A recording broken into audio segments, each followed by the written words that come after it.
السلام علیکم۔ ڈاکٹر عبدالقدیر خان کی درخواست بنام سرکار، جس کا فیصلہ ان کی وفات تک بھی نہ ہو سکا، ایک تحریر ہے جو آپ کی خدمت میں پیش کرتے ہیں، لازمی سنیے گا۔ پاکستان کے ممتاز جوہری سائنسدان ڈاکٹر عبدالقدیر خان کی جانب سے سابق فوجی صدر پرویز مشرف کے دور میں جوہری پھیلاؤ میں ملوث ہونے کے اعتراف کے بعد انہیں جس غیر اعلانیہ نظر بندی کا سامنا تھا، وہ اس کے خاتمے کا انتظار کرتے کرتے اپنے آخری سفر پر روانہ ہو گئے۔ جس نظر بندی کا آغاز 2004 میں ہوا تھا، وہ 2009 میں اسلام آباد ہائی کورٹ کے حکم پر ختم ہوئی، لیکن اس کے باوجود ڈاکٹر عبدالقدیر خان اپنی مرضی سے لوگوں سے ملنے اور ایک آزاد زندگی گزارنے جیسے بنیادی انسانی حقوق کے حصول کے لیے مرتے دم تک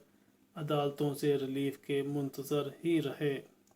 اس غیر اعلانیہ نظر بندی کے خلاف ڈاکٹر عبدالقدیر خان نے مختلف اعلیٰ عدالتوں میں درخواستیں دائر کیں۔ آخری درخواست پاکستان کی سب سے بڑی عدالت سپریم کورٹ میں 2 سال قبل یعنی سن 2019 میں دائر کی گئی تھی، جو آج کے حساب سے 3 سال قبل تھا،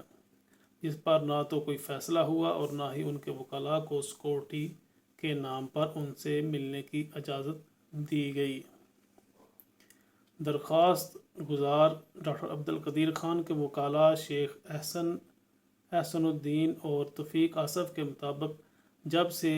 سپریم کورٹ میں درخواست دائر ہوئی ہے، اس وقت سے اب تک اس کی صرف 5 سماعتیں ہوئی ہیں، جبکہ پہلی سماعت درخواست دائر کرنے کے 9 ماہ بعد ہوئی۔ پہلی درخواست کی سماعت، جو درخواست کے بعد پہلی سماعت ہے، وہ درخواست کے 9 ماہ بعد ہوئی۔ ایک سماعت کے دوران تو ڈاکٹر عبدالقدیر خان کو سپریم کورٹ لایا گیا، لیکن متعلقہ حکام نے انہیں کمرہ عدالت میں لے کر جانے کی بجائے انہیں سپریم کورٹ کے رجسٹرار آفس میں بٹھا دیا گیا اور پھر وہیں سے انہیں ان کے گھر منتقل کر دیا گیا۔ جسٹس مشیر عالم کی سربراہی میں سپریم کورٹ نے اس درخواست کی سماعت کی تھی اور درخواست گزار کے وکلاء نے عدالت سے درخواست کی تھی کہ ان کے موکل کو اگر کمرہ عدالت میں نہیں بلایا جا سکتا تو بینچ کے سربراہ انہیں اپنے چیمبر میں ہی سن لیں، تاہم عدالت نے ان کی استدعا پر کوئی رد عمل نہیں دیا۔ عدالت نے بہرحال اس وقت کے اٹارنی جنرل انور منصور خان کو ہدایت کی تھی کہ وہ ڈاکٹر عبدالقدیر خان سے ان کے گھر پر جا کر ملاقات کر کے آئیں اور ان سے پوچھیں کہ انہیں کن مشکلات کا سامنا ہے۔ عدالتی حکم پر اس وقت کے اٹارنی جنرل نے ڈاکٹر عبدالقدیر خان سے ملاقات کی تھی، جبکہ عدالت نے 24 جون 2020 کو ڈاکٹر عبدالقدیر خان کے وکلاء کی اپنے موکل کے ساتھ ملاقات کرنے کی اجازت دی، لیکن درخواست گزار کی ان کے وکلاء سے ملاقات یہ کہہ کر نہیں کروائی گئی، یعنی کہ عبدالقدیر خان سے ان کے جو وکلاء ہیں ان کے ساتھ ملاقات نہ ہو سکی، اور یہ کہہ کر ملاقات نہیں کروائی گئی کہ کیونکہ اس عرصے کے دوران سپریم کورٹ کے ایک ریٹائرڈ جج کا انتقال ہو گیا تھا۔ اس سے ایسے حالات میں درخواست گزار کی ان کے وکلاء سے ملاقات کروانا ممکن نہیں تھا۔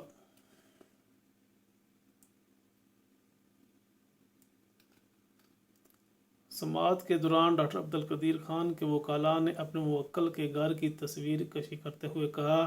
کہ جس جگہ ان کے موکل یعنی عبدالقدیر خان کو سیکورٹی کے نام پر قید تنہائی میں رکھا گیا ہے، اس علاقے سے بہت کم لوگوں کو گزرنے کی اجازت دی جاتی ہے۔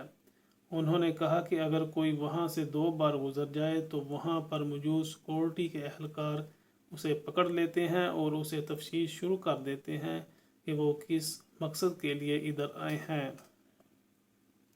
ان کا کہنا تھا کہ ان کے موکل کی عمر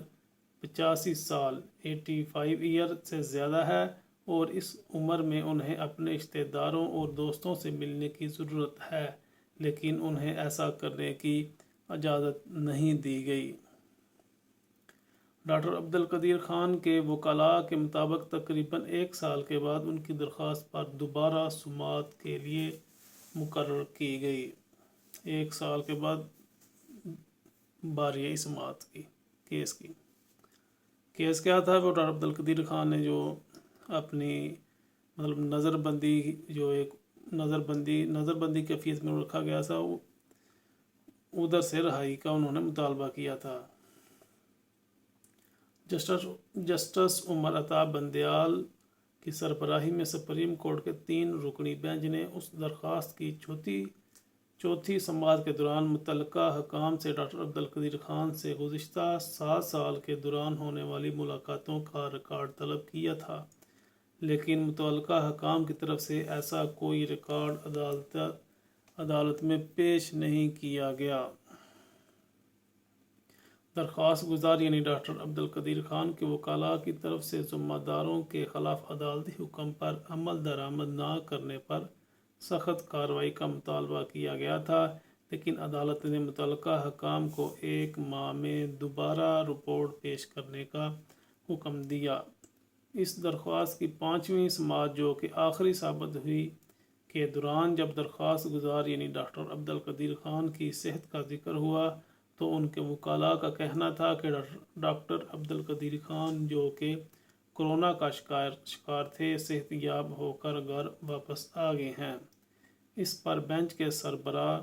عمر عطا بندیال کا کہنا تھا کہ بہت کم ایسے لوگ ہوتے ہیں جو وینٹیلیٹر لگنے کے باوجود صحت یاب ہو کر گھروں کو لوٹے ہیں۔ عمر عطا بندیال صاحب وہی ہیں جو آج کل چیف جسٹس آف پاکستان ہیں۔ اس پر درخواست گزار کے وکیل یعنی عبدالقدیر خان کے وکلاء کا کہنا تھا کہ یہ سب عوام کی دعاؤں کی وجہ سے ہوا۔ ڈاکٹر عبدالقدیر خان کے وکلاء نے بینچ کے سربراہ یعنی عمر عطا بندیال صاحب کو مخاطب کرتے ہوئے کہا کہ ان کے موکل یعنی عبدالقدیر خان کی صحت یابی کے لیے انہوں نے بہت دعائیں کی ہیں،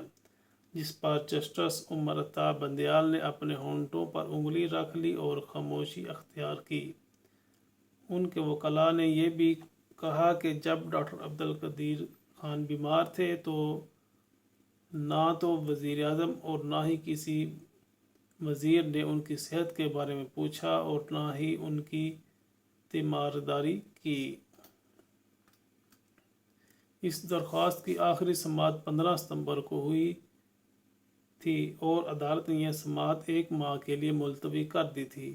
تاہم درخواست کی سماعت ملتوی کرتے ہوئے اس کی اگلی تاریخ نہیں دی گئی تھی۔ اس سے پہلے ڈاکٹر عبدالقدیر خان نے اپنی مبینہ نظر بندی کے خاتمے کے لیے لاہور ہائی کورٹ میں درخواست دائر کی تھی، لیکن لاہور ہائی کورٹ نے یہ کہہ کر سماعت کرنے سے انکار کر دیا تھا کہ اس درخواست کی سماعت کرنا ان کے دائرۂ اختیار میں نہیں ہے۔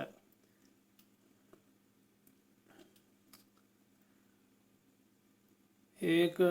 جو وکیل ہیں ان کا کہنا تھا کہ سابق فوجی صدر پرویز مشرف کے خلاف مقدمہ وفاق نے دائر کیا تھا، لیکن انہیں سزائے موت سنانے والے بینچ کو لاہور ہائی کورٹ نے غیر آئینی قرار دے دیا تھا، اور اب اسی لاہور ہائی کورٹ نے ڈاکٹر عبدالقدیر خان کی درخواست کو یہ کہہ کر سننے سے انکار کر دیا ہے کہ یہ ان کے دائرۂ سماعت میں ہی نہیں آتا۔ یہ دوہرا معیار عدالت کا جو وکیل کے بقول اس لاہور ہائی کورٹ کے اس فیصلے کو انہوں نے تنقید کا نشانہ بنایا کہ یہ مطلب کہ اب ایک کمزور آدمی ہے ان کے مقابلے میں، ٹھیک ہے، تو اس کی سماعت ہی نہیں آپ نے کی۔ اس عدالتی احکامات کے بعد کچھ عرصے کے لیے ڈاکٹر عبدالقدیر خان کو محدود پیمانے پر آنے جانے کی اجازت دے دی گئی، لیکن اس کے بعد سیکورٹی کے نام پر عدالتی حکم نامے پر عمل درآمد روک دیا گیا۔ واضح رہے کہ سابق فوجی صدر پرویز مشرف کے دور میں جب عبدالقدیر خان سے ایک ٹی وی بیان میں ایٹمی پھیلاؤ کے بارے میں اعتراف کروایا گیا تھا، اور بعد میں انہوں نے اس پر افسوس کا اظہار کرتے ہوئے الزام عائد کیا تھا کہ انہیں یعنی عبدالقدیر خان کو ایسا کرنے کا مشورہ سابق وزیر اعظم چودھری شجاعت حسین اور سابق وزیر قانون SM ظفر نے دیا تھا۔ انہوں نے کہا تھا کہ اس مشورے میں ان دونوں کا کہنا تھا کہ اس بیان کے بعد ان کے لیے کوئی پریشانی نہیں ہوگی، وہ باقی زندگی آرام سے گزاریں گے، لیکن ایسا نہیں ہوا، اور جو ہی سرکاری ٹی وی پر ان کا اعترافی بیان ختم ہوا